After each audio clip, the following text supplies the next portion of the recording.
guys, what's going on? It's Mike again from the Miami Dolphins Show.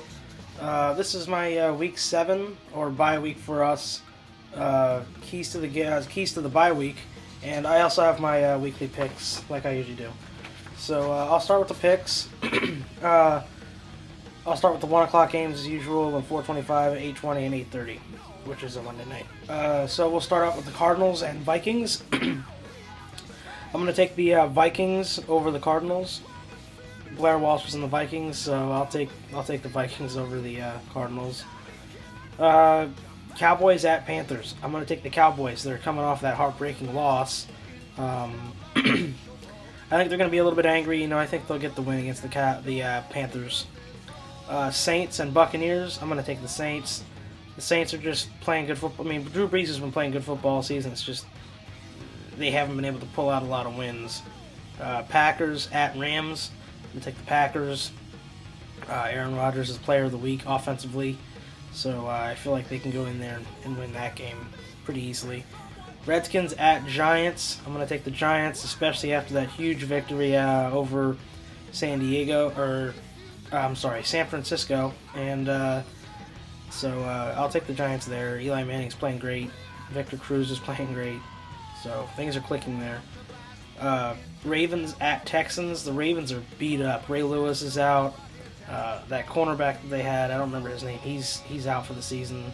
So I'm gonna take the Texans in this one. Titans at Bills. I'm gonna take the Bills in this one. Titans, their running game is not working out for them. Chris Johnson and Jake Locker is out. So they get Hassel back in. Let's see. Browns at Colts. I'm gonna take the Colts. Although the Browns got their wins, or a win, I don't remember if it's 2 wins or 1 win now. I think the Colts are going to play well here. I think Andrew Luck's going to bring out a good game. So I feel like the Colts will win that one. Jets and Patriots, and this is a huge one for us. The Jets are 2-0 in the AFC East, so I don't like to root for AFC East teams, and I would never root for the Jets. But in this game, as a Dolphins fan, I kind of want to root for the Patriots to win, because that would give the Jets a loss in the division. That would put the Patriots in front, but that would still give us a chance to have a spot for the division title in the end if we have enough wins, because at least the Jets wouldn't be 3-0 in the division. They would have a loss, and then hopefully another one to us. But that's the reasoning behind my pick for the Pats. Jets game, I'm going to take the Patriots. So we need to watch that one closely.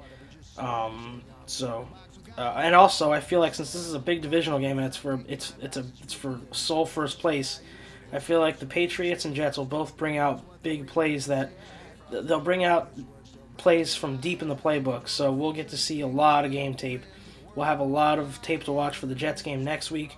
And then we don't play the Patriots till December, so we'll have a lot of tape on them. So I feel like we have a long time to prepare for our divisional matchups.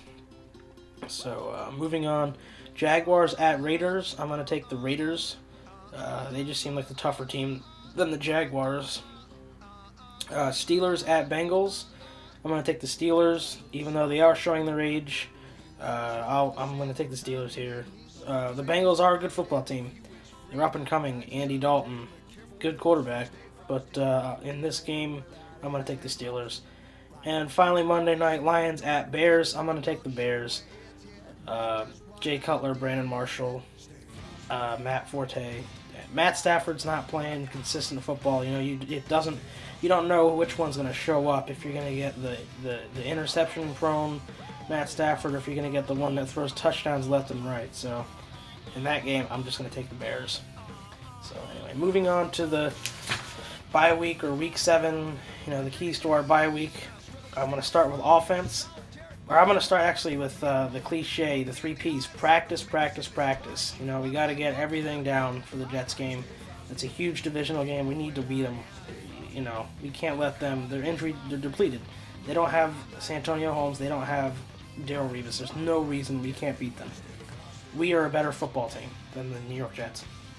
So, on offense, and we have to practice all these things, so I just started with practice avoiding turnovers. Ryan Tannehill's done great in his last 4 games or so.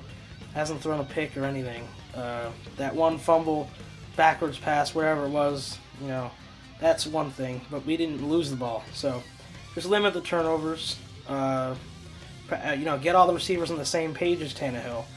Gaffney especially. We need another receiver. We need a third receiver that would be a good weapon for Tannehill, other than Bush, because he's coming out of the backfield. We need a third wide receiver to step up. And Marlon Moore stepped up and caught that touchdown, but it was on busted coverage. The cornerback didn't even move, so if Marlon Moore couldn't catch that, he can't catch anything.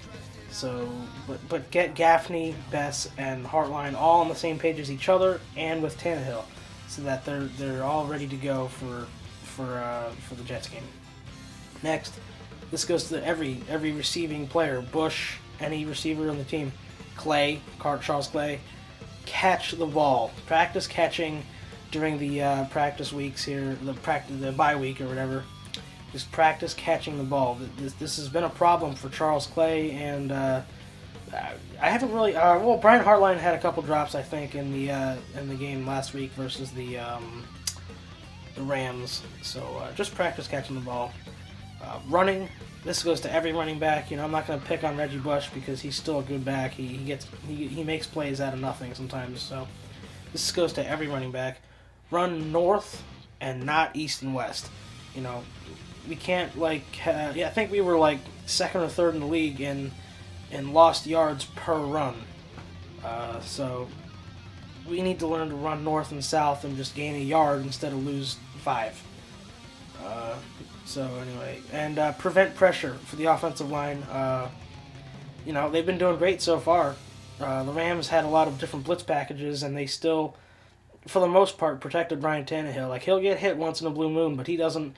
It's not every single play that he's pressured to throw the ball quickly. Every single play, So, and also this goes for both offense and defense. If you have the chance, close out the game, so we don't have to go into the game here with 2 minutes left and biting our nails, thinking we're going to lose. So moving on to defense, get pressure. Keep practicing getting pressure, and this benefits both the defense and offense. Get your hands in the air and try to block passes. That'll get Tannehill practicing on getting the ball over that. Force turnovers too. Keep up with the interceptions. We got Rashad Jones, Sean Smith.